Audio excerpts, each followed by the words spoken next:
I pulled out the mythology book again. I've got so many of these. This one's actually the one that has like some of the better artwork in it. Not that the other ones don't have good artwork. This one's just got really good ones. I hear Chip in the hallway. One moment. Yeah, come on. Up here with Mama. Come on. We got a Chip. Hey, Chip. I know. You're a good Chip. Oh, I know. I love you too. You're a very good boy.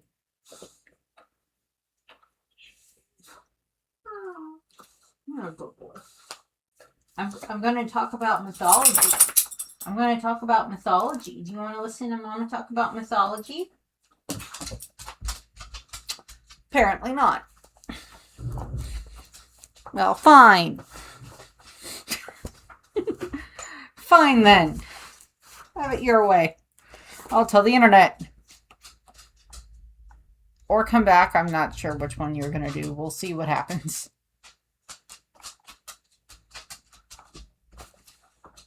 I don't know. He's debating. But moving along. Actually, I didn't realize that the thing I'm talking about is on the back of the book. So, I decided to design another devil fruit. Decided to go with a mythical one this time. I think I've done at least one other mythical one. But I went down the Greek mythology rabbit hole again. And so this had started out as a couple of things. Let me grab the thing that actually is the full, at least jumping off point inspiration for this. Give me a second. I'll be right back.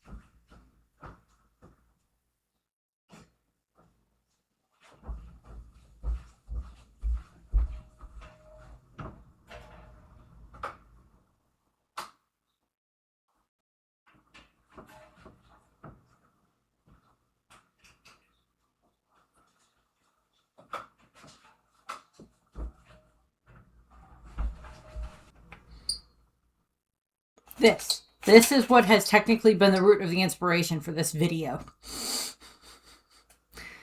This is a weird metal sculpture of a cotton plant. For reasons that are beyond me, my mother bought this. Again, I don't know why, but she did. And it says home sweet home at the bottom. So we're gonna put that back there on the bed for now. There, that's slightly better. That is technically the inspiration behind this video. So, this kind of came out of that and the fact that it's a cotton plant. So I was trying to think of something that would be cotton. That could be cotton related or like cotton or wool related or something like that. And that led me down a various whatever rabbit hole of, you know, thinking about Charmy from Black Clover. She's over in the back. Thinking about Charmy from Black Clover, which is not a bad thing. I like Charmy, but she has like her wool magic that she uses and like her sheeps and stuff like that. And it's, you know, it's the wolf in sheep's clothing, of course, for Charmy. And it kind of came out of that. And I'm like, well, what would be like a fun thing? And, you know, something that is, you know, because a lot of the mythical zones, you know, for example, I have, you know, Marco's one right here, his Phoenix Devil Fruit. Like, you know, that one, there is you know, there's the Zoan element to it in the fact that he can turn into a phoenix, which is a type of bird, but he also has like the fire abilities and the healing abilities and such. That he, you know, of course we see him use those throughout the course of the story. And so Marco has those kind of tangential abilities, and we've seen others that have similar things, like, just going through, what were some of the other ones that were the mythical zones, that have like an element that is kind of with them. I mean, Luffy's kind of does in the fact that it's, you know, it's a mythical zone, and the fact that he, you know, can control, you know, that he has like those rubber abilities and the Toon Force and stuff like that. So that's kind of that, little bit of it. We know that Yamato's, Okuchi no Mukami one does have the element of ice involved in it, so that gives Yamato the ability to control and manipulate ice. So there's that. Mythical zones.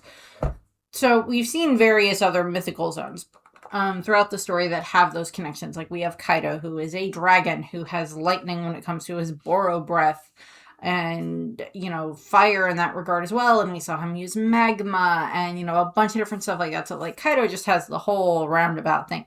Marco has fire specifically associated with his. The Gorosei kind of fall under this section, because we don't exactly know if they are devil fruit adjacent. They're at least devil fruit adjacent, but we don't know if they have devil fruits themselves. So they're the possibility of that.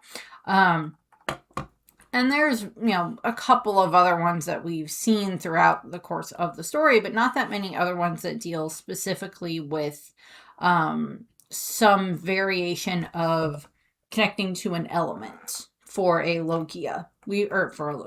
For a mythical zone. If there is some other type of an ice-based creature out there, they'll probably have ice-based power similar to Yamato and Aokiji. Same thing with if there was a magma-based mythical zone, like a Kilauea or something like that. That's, a volcano god or goddess or something like that. Then having them have similar abilities to Akainu would make sense. Same thing with if there was a Demeter-based devil fruit. Plants, just like the way that, Aramaki, the way that Green Bull does, stuff like that. And so I was kind of on the line of I want something, this ability to do something with cotton or wool or something like that, where you can similar to how Cracker uses his biscuit no mi to be able to make his soldiers, where you can mold it into stuff. Because if you have some type of an element or a substance that you can manipulate, we've seen this with Katakuri, with Doflamingo, with Mr. 4, with Mr. 2, Mr. 3, with Galdino, with a bunch of the other ones who have this substance that they can produce, and then they manipulate it into different things. In the case of Dofi, being able to manipulate it so acutely that it essentially becomes a clone of himself, his string clone. And such. So I wanted to do kind of something like that, and cotton and wool were something that was going into my head. So I was thinking about sheep. And then, that's kind of pretty similar to what Charmy can do, but hers is magic, so she has a few other things where she can make the sheep cooks and stuff like that, the chefs that they use to make, food for everybody to help replenish their mana. Black Clover, just have fun with it. And then the other route that I went down, I was what type of mythical creatures, mythical goats or sheep or something like that. So that's just there's Capricorn, and there's a bunch of other ones that have various mythologies have mythical goats of some kind. Thor has goats that pull his chariot in Norse mythology, and they made them screaming goats in Thor Ragnarok, or not Ragnarok, Thor Love and Thunder, for whatever reason, because memes. So there's all of that. And I kind of was okay, well, what's a fun one? And I kind of was going down whatever rabbit hole, sheep hole, whatever.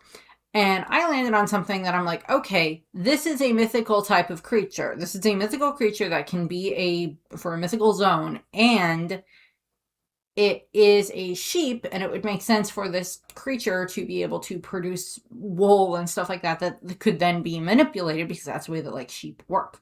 Plus, it would give it powers. So I decided to land on essentially the Hitsuji Hitsuji no Mi model mythical zone, Crius Chrysomallus, and I butchered that, but it's the sheep fruit model mythical zone golden ram and or Aries, because they are the same thing, I kid you not, or at least in Greek mythology they are. So,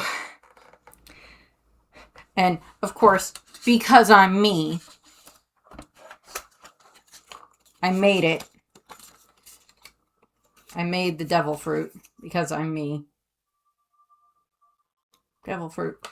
Did it get darker? Sorry. I made the devil fruit because I'm me. Out of perler beads to go with the other, however many other box full that I have that I've made of my own. Because I'm me.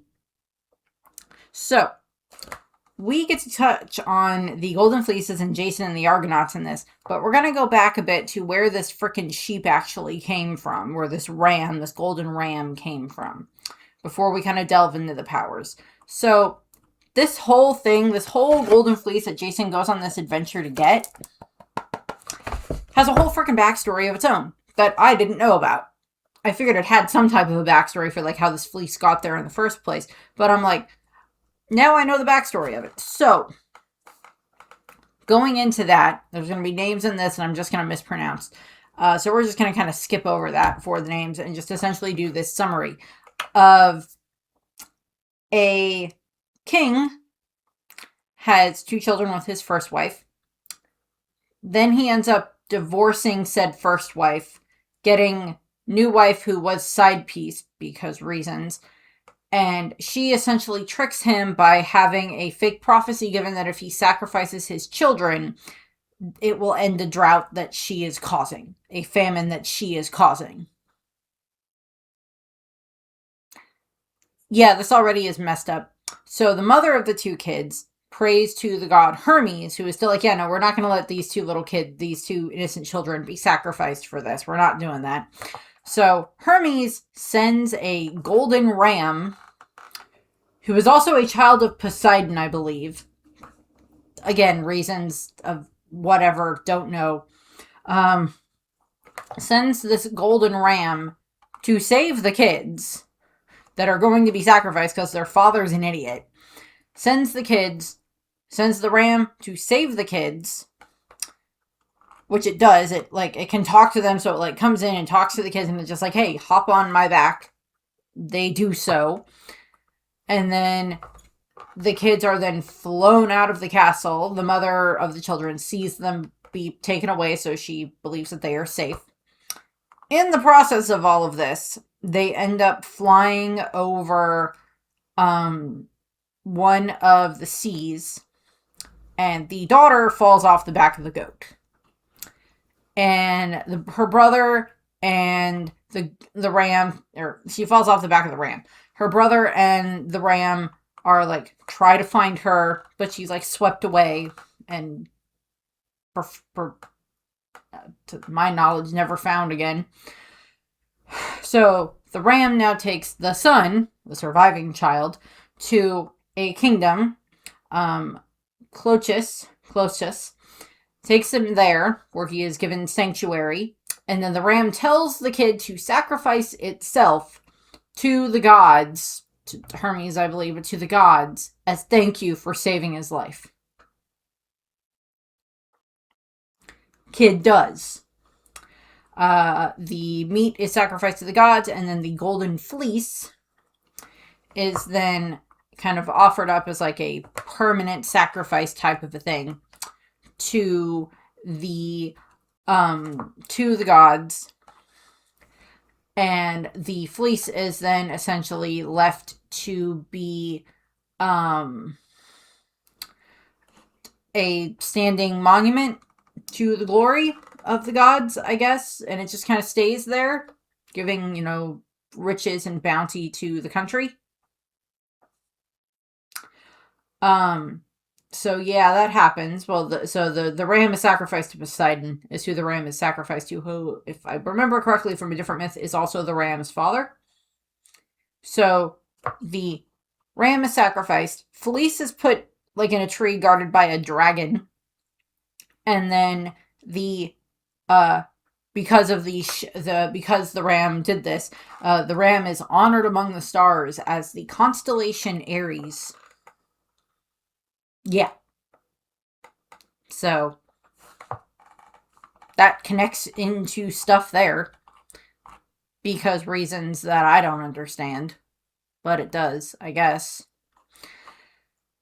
And then we get into where Jason comes into play, where Jason and the Argonauts come into play, which is essentially Jason is a hero of Hera. He is essentially the closest thing that Hera in mythology is ever going to have to a demigod child, because reasons and Zeus.